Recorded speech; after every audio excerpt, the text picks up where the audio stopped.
Olá, pessoal! A nossa aula de hoje é sobre solos, né?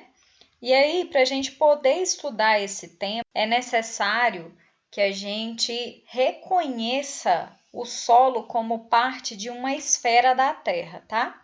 Para a gente entender melhor, nós vamos voltar lá no ensino fundamental, onde nós aprendemos que a Terra ela é dividida em camadas, né? Para compor o espaço total, para fazer a sua composição geral.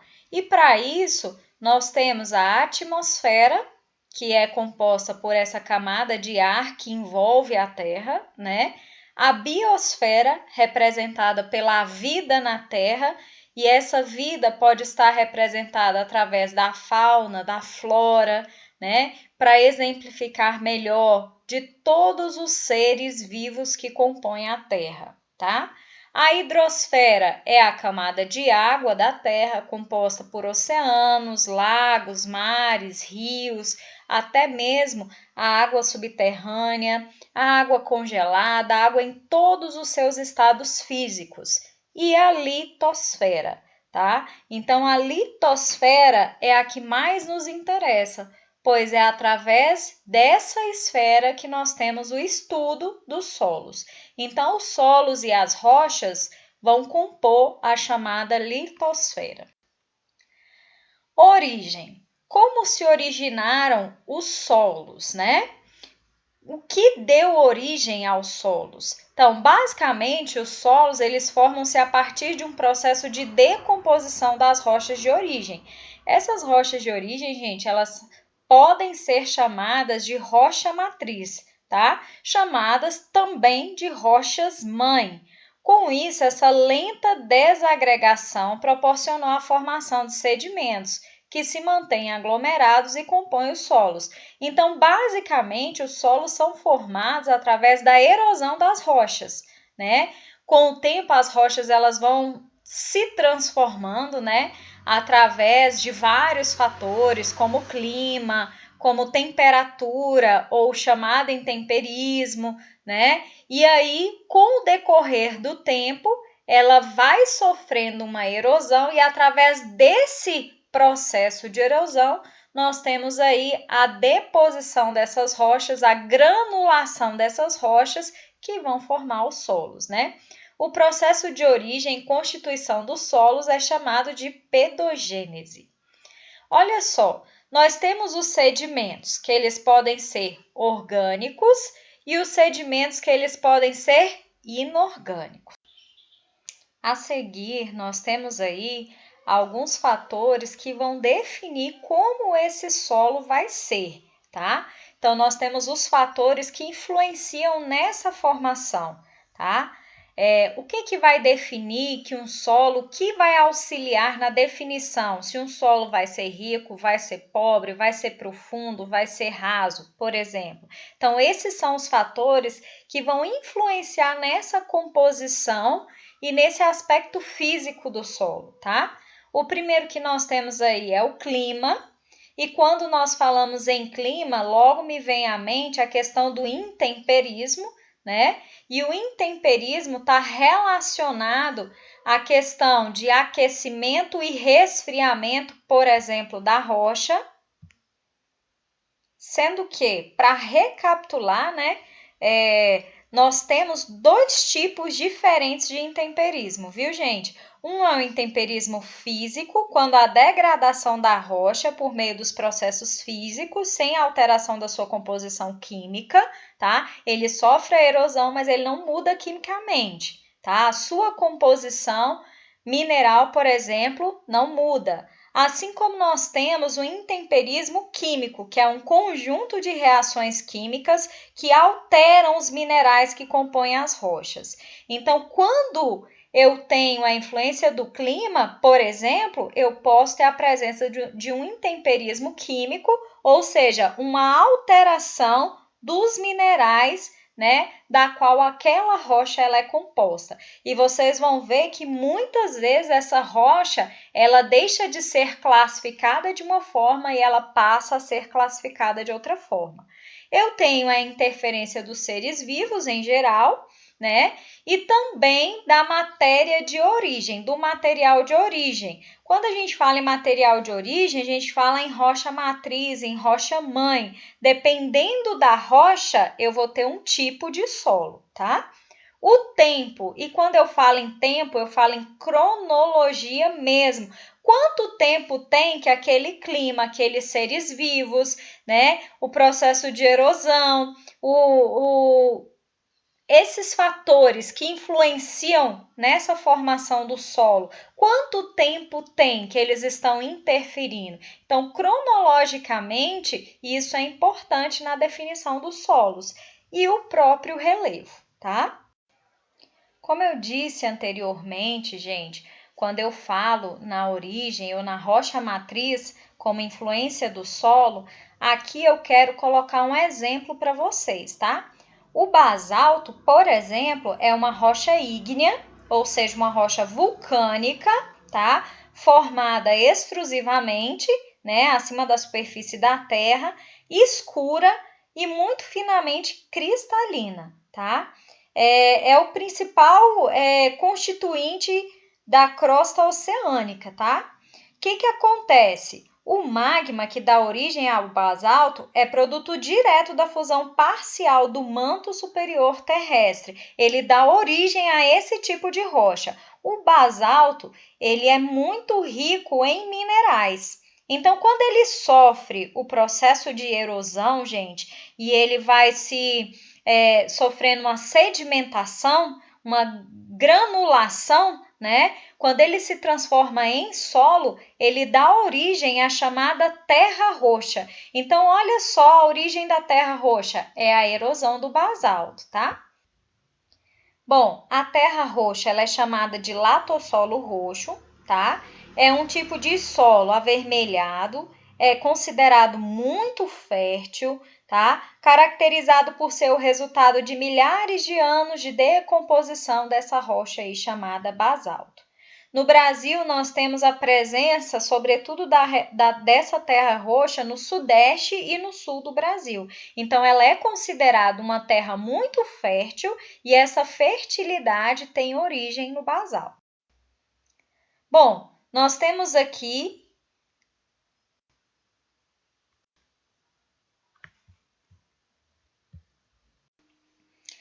Aqui eu mostro para vocês o ciclo das rochas, né? Só para enfatizar mesmo como é que ocorre esse processo de transformação. E aí nós temos o magma, a lava extravasa, né? E aí vai se cristalizar, mas vai depender muito se é dentro ou se é fora, né? Do interior da Terra, tá? Se ela vai ser intrusiva ou extrusiva, mas o fato é que se ela passa através da superfície, ainda que seja uma rocha extrusiva, né, e ela solidificou, ela é chamada de rocha magmática. Assim como se ela se solidifica, mesmo que lentamente no interior da Terra, ela é uma rocha magmática. Então, eu posso afirmar que a rocha magmática, ela muitas vezes dá origem às outras rochas. Tá vendo que o ciclo ele é super interligado, né? Essa rocha magmática, essa lava vulcânica que saiu, né, e que se solidificou, vai sofrer um processo de erosão, chuva, vento e assim por diante, vai formar os sedimentos, né, e vai que por si vão se aglomerar em camadas, né, e vão formar a chamada rocha sedimentar. Olha aí o exemplo da rocha sedimentar, que é a rocha em camadas, tá? Que, por sua vez, pode se transformar através do intemperismo, sobretudo do intemperismo químico, ou que ainda pode voltar para a profundidade, né? Através desses movimentos das placas tectônicas, ele pode até mesmo, quando há um afastamento ou quando há uma convergência, pode sim haver a possibilidade dessas rochas sofrerem novamente uma fusão, né? E virem para o magma novamente e voltarem à superfície novamente através da rocha magmática. Então, percebam vocês que uma rocha magmática, ela pode se transformar em uma sedimentar, e a sedimentar pode se transformar em uma metamórfica, e a metamórfica pode ir para o interior da Terra e voltar novamente em forma de rocha magmática. Assim como eu posso ter a transformação de uma rocha magmática em metamórfica. Ela não precisa sofrer o processo de erosão de vento, de sedimentação. A própria rocha magmática, com intemperismo, ela pode ser modificada através do intemperismo químico e mudar seus minerais e se transformar em rocha metamórfica. Então, essa transformação da rocha, gente, ela é constante. Bom, nessa imagem, né, eu coloco aí algo preocupante, viu, gente? Saiu uma pesquisa em 2014 que afirmava que até 2050, se nós não tomarmos algumas medidas no sentido de proteger os solos, tá? Em 2050 nós teremos uma redução de pelo menos da metade dos solos férteis, tá?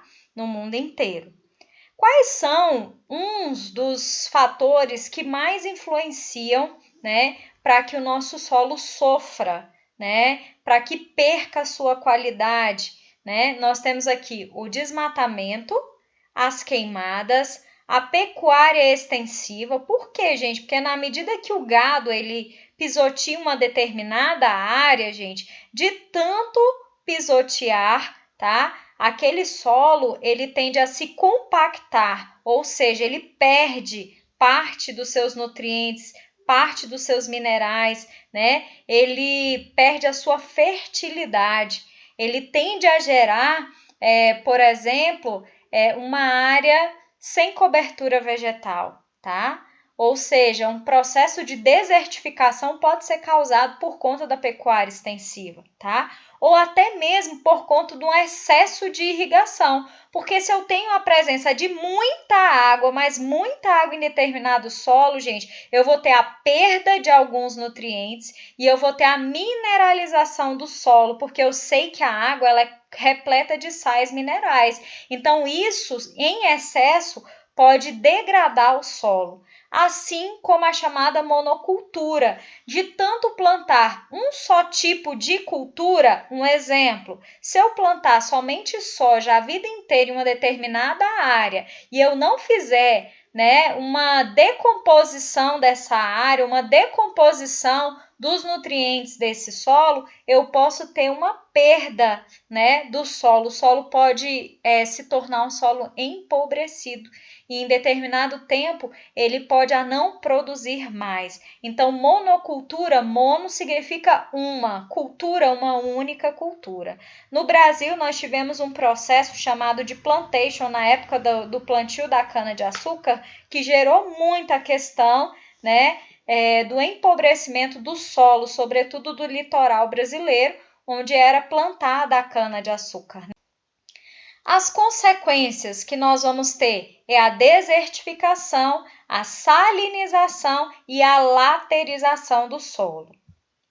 A palavra desertificação, né, tem origem na palavra deserto, né? Então, por exemplo, quando eu tenho um processo de baixa pluviosidade, né, onde eu não tenho tanta água, né, ou de grande estiagem de água, né, onde fica muito tempo sem chover, eu posso ter um processo de desertificação. E eu sei que se eu ocasiono queimadas, por exemplo, e a retirada da mata, eu vou ter um índice pluviométrico menor, menos chuvas, e isso vai causar a chamada desertificação do solo. É o primeiro exemplo aí. Salinização do solo é quando eu tenho a presença de sais minerais nesse solo, né? Então, entende-se, na verdade, por salinização do solo, o processo excessivo, o acúmulo excessivo dos sais minerais, né? E, geralmente, esses são provocados, gente, pela quantidade de água, tá? Principalmente de água, por exemplo, pluvial, né? Que vem da chuva, ou, por exemplo, de águas oceânicas, né, onde eu tenho muita presença de sais minerais. Então, isso pode gerar uma salinização do solo. Por fim, eu tenho aí a laterização do solo, que é um processo no qual o solo acumula grande quantidade, por exemplo, de óxidos hidratados de ferro ou de alumínio, né? E isso vai modificar a sua coloração. Muitas vezes o solo ele vai ter uma coloração avermelhada em função, né, dessa ferrugem, em função dessa transformação. Então, é um processo que ele decorre especialmente do intemperismo químico, né? Voltando lá, existem dois tipos de intemperismo, o físico e o químico. E o químico é capaz de alterar, né, os minerais do solo, né? A sua composição mineral. E isso é ocasionado, por exemplo, pela água da chuva ou pela irrigação e assim por diante. Aqui eu trago o exemplo das três formas, tá? Na primeira imagem aí, que é a primeira que está acima, é a da desertificação, a segunda da salinização e a terceira da laterização.